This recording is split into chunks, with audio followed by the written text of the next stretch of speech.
E Sendo que essa alimentação, ela se relaciona diretamente com determinados transtornos mentais, por exemplo, a ansiedade, por exemplo, a depressão, né? Eu acredito que alguns alimentos devem favorecer determinado transtorno.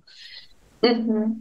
E, O que e a gente até com relação à atividade física também, por exemplo, a pessoa muito ansiosa, qual a atividade física que talvez seja mais adequada a ela? Uhum. O karatê eu Eles tentam, aconselho. eles tentam fazer estudos assim, Carla, As no sentido artes marciais são ótimas para isso, viu, doutora Juliana? Pode para prescrever.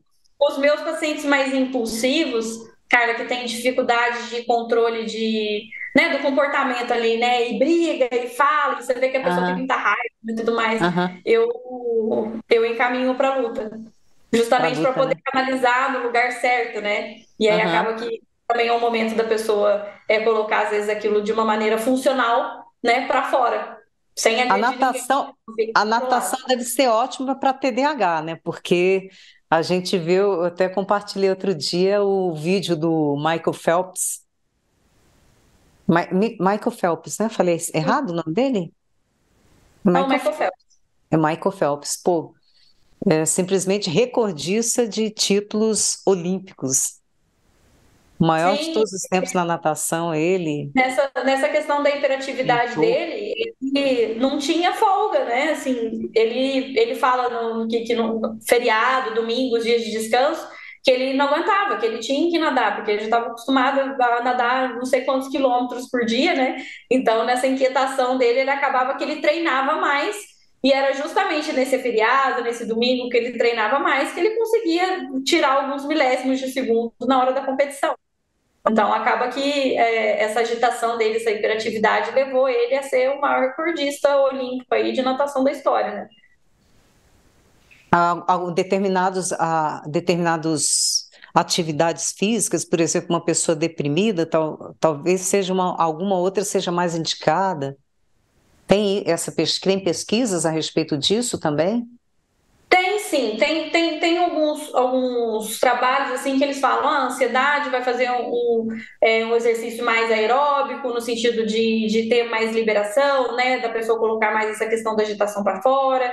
Na depressão seria um exercício de resistência, né? Dessa questão muscular. Mas assim, apesar de terem esses estudos que demonstram esses dados, assim, o que eu vejo mais importante, cara, clinicamente falando, é a pessoa se identificar com a Com a atividade. atividade.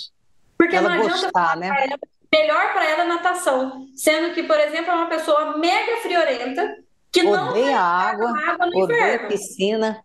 Odeia piscina, exatamente. Ou uma pessoa que está deprimida e eu falar para ela que é um esporte em grupo e é uma pessoa que não quer conversar com as pessoas. Ela não quer socializar. Então, para ela, Hum. vai ter que ser uma atividade, talvez realmente uma musculação ali, que vai fazer atividade sozinho, ou a corrida, né? Vai pôr um fone de ouvido ali e vai correr na rua sozinho. Então, apesar de terem assim essa atividade é mais indicada para esse tipo de transtorno, o que a gente vê que mais funciona é a identificação da pessoa com aquele esporte. Uhum, tá certo. Então é a alimentação, atividade física, exercício físico, Uma coisa que é muito importante a gente não fala, Carla, e a gente até brincou quando a gente falou do Rivotril, é o sono. o As sono, né? pessoas desaprenderam a dormir. E isso é causa, assim, de inúmeras disfunções, né? Não só transtorno mental.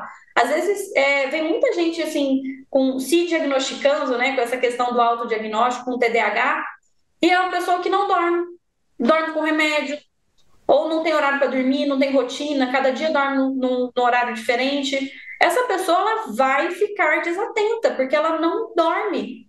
Ela não dorme bem. Ela não tem aquela questão da rotina que a gente faz com as crianças, né? De ter horário para dormir, tem horário para acordar por conta, por conta da escola. E muitas vezes as pessoas estão com trabalhos mais, ou home office, ou trabalho que não tem horário, né? A pessoa faz o próprio horário. Então, assim, eu atendo alguns programadores, analistas, né? Dessa parte de TI, que eles viram à noite, assim, eles começam a trabalhar às Sim. 5 horas da tarde, vão até 5 horas da manhã, porque falam que rendem mais, e Hum. troca um dia pela noite sem ser um turno obrigatório, não é um médico, um enfermeiro que está de plantão noturno, não. A pessoa decide fazer isso.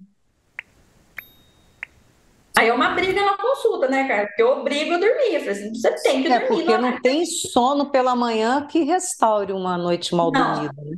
não tem.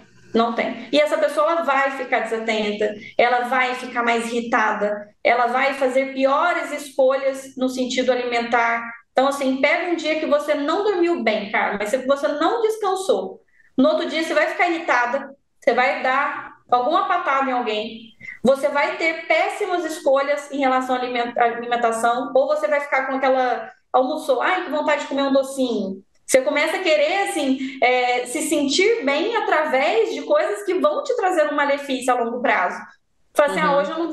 hoje eu não vou treinar, não. Ah, não, já fui a semana inteira, hoje eu vou passar o treino. Então você tem assim, durante o dia, você vai ter a consequência da noite mal dormida. Então, Mas dentro do o número de pessoas que dormem mal, na minha família, então, é praticamente todo mundo. A minha mãe é uma senhora de 96 anos, uma lindinha. Um dia vou te apresentar ela. E ela acorda todo dia 3 da manhã. Aí eu falei para ela, mãe, deita mais cedo e tudo, para quê? Para ficar acordada de madrugada mais tempo? E ela sempre acorda 3 da manhã. E aí ela eu fica acho mais tempo na cama porque ela demora a voltar a dormir e tudo. a dificuldade grande assim que a gente tem, né? Assim, Carla, e quando você pega um idosinho, já são questões diferentes, porque o idoso tem uma menor necessidade de sono mesmo. A gente tem, assim, durante a nossa vida, então, o recém-nascido ali dorme 20 horas por dia. O bebê de 6 meses dorme 16 horas. O bebê de 1 ano vai reduzindo. O adolescente dorme 10 horas. O adulto, 8 horas. O idoso, 6 horas. Então, assim, a gente vai diminuindo a necessidade de sono. Mas se a gente for pegar um adulto, assim, um horário padrão, seria essas 8 horas por dia. Eu O que pensei que que, assim, independente da idade, assim, não o caso de crianças, mas adultos, né? 8 horas, no mínimo 7 horas, para falar de saúde, né? assim, a gente tem algumas variações, são variações, né? Pode variar um pouquinho de pessoa para pessoa, e é muito fácil a gente descobrir, né? Eu peço Ah, para o paciente num final de semana dormir e acordar sem despertador e ver o horário.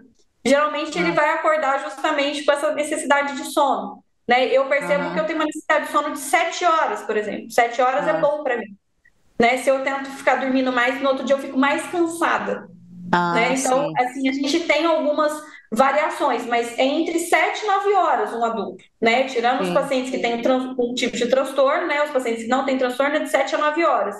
O que acontece hoje é que a gente deita, né, com isso aqui na mão, né? Aham, E uhum. aí a gente fica rolando ali, às vezes respondendo mensagem, às vezes vendo alguma coisinha, e fica uma tela azul, assim, a poucos centímetros nosso olho, a gente com o braço levantado, né, numa posição desconfortável, e vendo vários estímulos.